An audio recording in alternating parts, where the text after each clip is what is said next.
हरे कृष्णा, राधे राधे भक्तों, आप सभी का स्वागत है आपके अपने चैनल पर संदीप भक्ति ज्ञान गंगा में। भक्तों, अक्षय तृतीया के दिन हम पूरे विधि विधान के साथ पूजन करते हैं। तो इस वीडियो में हम जानने वाले हैं कि हमें किस प्रकार से चौकी का विसर्जन करना होता है, उठाना होता है।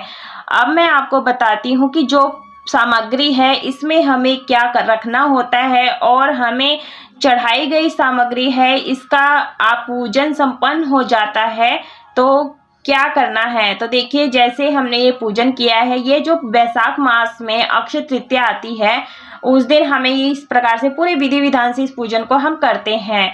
तो देखिए, जो माता का, जैसे हम दीपावली में माता महालक्ष्मी जी का पूजन करते हैं कार्तिक के महीने में, वैसे ही जो ये पूजन है वैशाख मास में ये हमारी दीपावली मानी जाती है। तो देखिए, जो भी हम अग्यारी हवन करते हैं तो इसे करने से घर में सुख समृद्धि भी आती है, लेकिन इनका जो सामग्री है ये हमें कहाँ हटानी है। तो देखिए, जो हमने मिट्टी का कटोरा लिया है इसमें मैं हवन हमेशा करती रहती हूँ।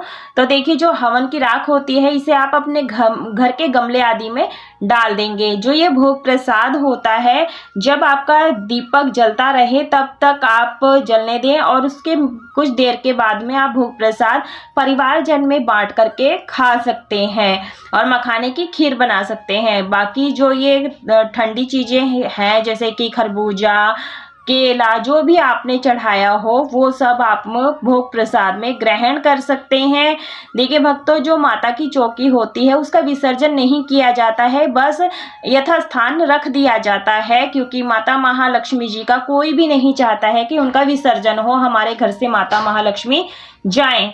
तो देखिए, जो भी हमने भोग प्रसाद रखा उसे रख लेंगे और एक थाली में जितने भी हमने आम के पल्लव, फूल, पत्तियां ये सब रखी हैं इन्हें हम अलग से उठा करके रख लेंगे। यदि आपके घर में कहीं कच्ची जमीन हो तो आप उसे खड्डा खोदकर दबा दें या फिर किसी गमले आदि में डाल दें, तो बहुत ही यह होता है ना ऐसा कि ये खाद बन जाएगी। तो आप इस तरह से आप हटा करके रख सकते हैं। तो देखिए, मैंने यहाँ पर फूल पत्ते को इकट्ठा कर लिया है। बाकी आप, यदि आपके आसपास नदी आदि हो तो आप उसमें विसर्जन भी कर सकते हैं। तो देखिए, जो हमने जल का भोग लगाया था माँ को, वो हम यहाँ पर सूर्य देव को अर्घ्य दे देंगे। आप इस प्रकार से इस लोटे का जो जल है वो अर्घ्य दे देंगे।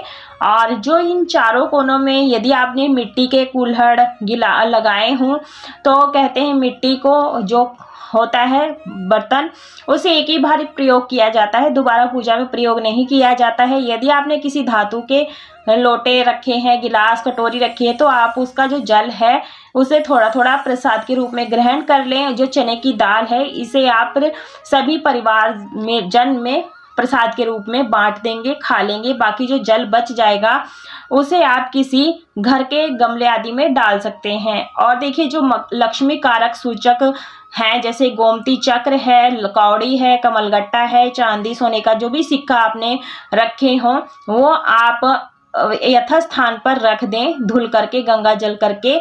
हमें इनका विसर्जन नहीं करना है, इसे आप एक पोटली में बांध करके पूजा वाले स्थान में रख सकते हैं। जो ये जनेऊ है, जनेऊ को आप घर में किसी को भी पहनने के लिए दे सकते हैं या फिर आप दान भी कर सकते हैं। तो देखिए, मेरे पास कपूरदानी नहीं है, मैं सराय में ही कपूर से आरती करती हूँ और इसे गेरू से लीप करके फिर से मैं आरती उतार लेती हूँ। तो मैं इसे विसर्जन नहीं करूँगी। बाकी जो ये धूप दीप है इन्हें खाद वाली उसमें डाल करके राख में रख देंगे।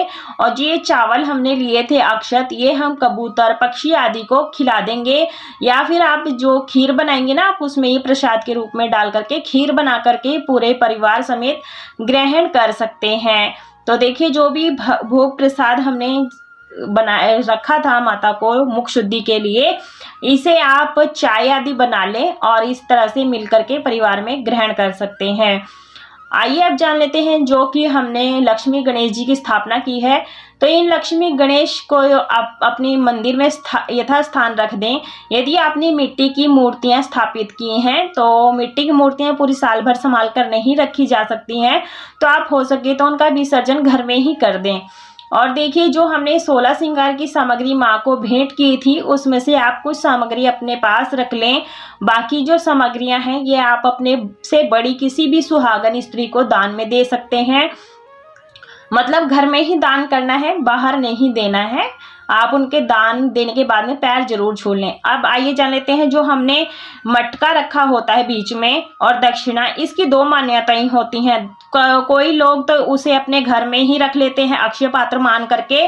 तो आप जैसे मैंने तो यहाँ पर जो भी हमने गेहूं जौ रखी है, चने की दाल, गुड़, तो ये हम दान कर देंगे दक्षिणा के सहित। और कई लोग ना जो हम मटके का पूजा करते हैं, स्वास्तिक बनाते हैं, तो वो नहीं लेते हैं। तो आप इसे अपने घर में पानी के यूज के लिए रख सकते हैं या फिर आप मंदिर में दान दे करके भी आ सकते हैं। ज्यादातर लोग इसका दान ही करते हैं क्योंकि बैसाख मास में जिन घरों में दान करने का विशेष महत्व होता है, घड़ों का दान होता है, तो इसे आप इस घड़े को दान दे दें किसी भी योग्य पात्र को और इसके ऊपर दक्षिणा जरूर से रख दें।